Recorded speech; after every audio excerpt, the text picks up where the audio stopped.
বাংলাদেশের রাজনীতিতে এই মুহূর্তে সবচেয়ে বেশি আলোচিত খবর হচ্ছে স্থানীয় সরকার নির্বাচন আগে হবে নাকি কেন্দ্রীয় সরকার নির্বাচনটা আগে হবে। আর শুধু এখন না, আগামীতে লম্বা একটা সময় ধরে বাংলাদেশের রাজনীতিতে এই আলোচনাটা কিন্তু চলতে থাকবে এবং রাজনৈতিক দলগুলোর মধ্যে হয়তো এই ঘটনাকে কেন্দ্র করে দূরত্ব বাড়তে থাকবে।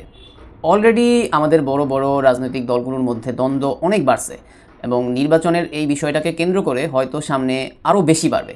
এখন কোন নির্বাচন আগে হবে, কোন নির্বাচন আগে হলে আমাদের দেশের জন্য ভালো, সোজা কথা জনগণের জন্য ভালো, স্থানীয় সরকার নির্বাচনটা যদি আগে হয় তাহলে কী সমস্যা, পরে হলে কী সমস্যা, কিংবা কেন্দ্রীয় সরকার নির্বাচন আগে হলে কী সমস্যা, পরে হলে কী সমস্যা, সেই সব কিছু নিয়ে আলোচনা করব এই ভিডিওতে। প্রথমে আমরা স্থানীয় সরকার নির্বাচন ব্যবস্থার সাথে একটু পরিচিত হয়ে নেই। স্থানীয় সরকার মূলত তিনটা স্তরে কাজ করে: জেলা পর্যায়ে জেলা পরিষদ, উপজেলা পর্যায়ে উপজেলা পরিষদ, আর ইউনিয়ন পর্যায়ে ইউনিয়ন পরিষদ। ছোট ছোট শহরগুলিতে রয়েছে পৌরসভা, আর বড় শহরগুলিতে রয়েছে সিটি কর্পোরেশন। স্থানীয় সরকারের নামটা সরকার হলে কি হবে? বাংলাদেশে এগুলি নামমাত্র সরকার। বাংলাদেশের কথা যদি বলি, ক্ষমতা মূলত কেন্দ্রীয় সরকারের কাছেই থাকে। যদি এমন হইতো যে স্থানীয় সরকার একেবারে স্বাধীন, নিজের স্বাধীন মতো কাজ করতেছে, জনগণের সেবা করতেছে, কিন্তু না, আমাদের দেশে বাস্তবে এই কালচার কিন্তু কখনোই তৈরি হয় নাই। বাংলাদেশের কালচারটা এমনভাবে তৈরি হয়েছে যে যিনি সংসদ সদস্য নির্বাচিত হচ্ছে তিনি তার পছন্দের মানুষজনকে স্থানীয় সরকারের দেখতে চায়। সুবিধাটা কি? খুবই সিম্পল। সুবিধাটা হচ্ছে একেবারে রুট লেভেলেও তার একটা নিয়ন্ত্রণ থাকে এবং দেখা যায় যে রুট লেভেলে কাজের জন্য যে বাজেট হয় ওখানেও খুব সিম্পলি তার একটা প্রভাব থাকে। এলাকার সব সেবা ব্যবস্থা তার নিয়ন্ত্রণে চলে যায়। মানে যুগের পর যুগ ধরে বাংলাদেশে এই সিস্টেমটা কিন্তু গ্রো করছে। একটা সময় কারা রাজনীতি করতো? দেখা যেত যে এলাকার সবচেয়ে শিক্ষিত উচ্চ বংশীয় মানুষরা রাজনীতি করতেছে, রাজনীতিতে আসতেছে। জমিদাররা রাজনীতি করতেছে, তারা নিজেদের জন্য কাজ করতো না, মানুষের জন্য কাজ করতো, নিজের অর্থ সম্পদ ইচ্ছা মতো মানুষের জন্য খরচ করতো। কিন্তু সেগুলিতে এখন শুধু গল্প। এখন আসল কথায় আসি। আমরা যদি একটু 111-এ ফিরে যাই, 111-এ তত্ত্বাবধায়ক সরকার চাইছিল যে স্থানীয় সরকার নির্বাচনটা আগে হবে, কিন্তু রাজনৈতিক দলগুলি সেটা করতে দেয় নাই। আর বাংলাদেশে রাজনৈতিক দল বলতে তো আমরা দুইটাকেই বুঝি এখন পর্যন্ত আর কি, আওয়ামী লীগ আর বিএনপি। কারণ জামাত এখন পর্যন্ত বাংলাদেশের রাষ্ট্রীয় ক্ষমতায় কিন্তু আসতে পারে নাই। সো যাই হোক, তারপরের গল্প তো সবার জানা। কেন্দ্রীয় সরকার নির্বাচনটাই তখন আগে হয়েছে। আওয়ামী লীগ নির্বাচনে জিতে 2009 সালের শুরুতে স্থানীয় সরকার নির্বাচন করে। ফলাফল কি? খুবই সিম্পল। বেশিরভাগ জায়গায় আওয়ামী লীগ সমর্থিত প্রার্থীরা জিতছে। আর নির্বাচন কমিশনের তখন চেয়ে চেয়ে দেখা ছাড়া আর কিছুই করার ছিল না, কারণ সব ক্ষমতা কেন্দ্রীয় সরকারের কাছে। নির্বাচন কমিশনার তো নামমাত্র। তো ওই সময়ে স্থানীয় সরকার নির্বাচনের পরে নির্বাচন কমিশনের প্রধান এটিএম শামসুল হুদা একটা মন্তব্য করছিলেন।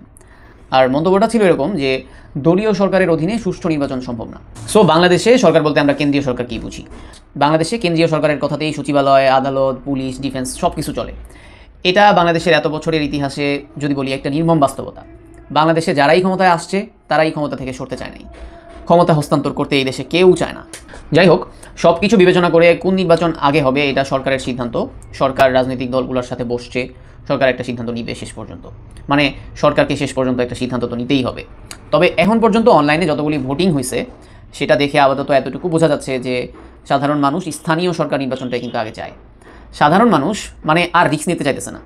সবসময় যেই সিস্টেম হয়েছে, আগে কেন্দ্রীয় সরকার তারপর স্থানীয় সরকার, সেই সিস্টেমটা এখন আর মানুষের ভরসার জায়গাতে নাই। মানুষ একই দৃশ্য দেখতে দেখতে আস্থা হারায় ফেলছে আর কি। বাংলাদেশের মানুষ এটা বুঝে গেছে যে কেন্দ্রীয় সরকারের অধীনে স্থানীয় নির্বাচন আসলে স্বচ্ছভাবে হয় না, অন্তত বাংলাদেশে হয় না। এবার যদি রাজনৈতিক দলগুলোর দিকে একটু তাকাই, তাদের যুক্তিগুলি একটু লক্ষ্য করি। যেসব দল আগে জাতীয় নির্বাচন চায় তাদের যুক্তিটা হচ্ছে, যদি আগে স্থানীয় নির্বাচন হয় সেই ক্ষেত্রে সুবিধাবাদীরা স্থানীয় নির্বাচনের মাধ্যমে ডক্টর ইউনূসের সরকারকে প্রশ্নবিদ্ধ করার একটা নকশা তৈরি করবে, একটা নীল নকশা সাজাবে।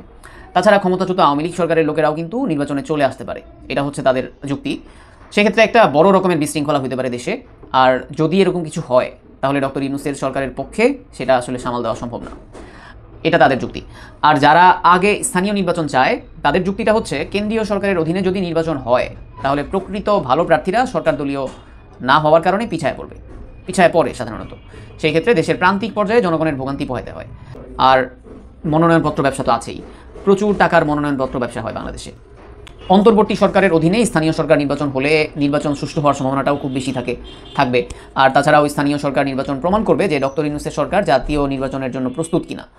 তাদের দাবি যে অন্তর্বর্তীকালীন সরকার ছোট নির্বাচন আয়োজনের মাধ্যমে নিজেদেরকে আরও বেশি প্রস্তুত করতে পারবে, তাহলে তাদের জন্য কেন্দ্রীয় নির্বাচন আয়োজন করাটা একটু সহজ হয়ে যাবে।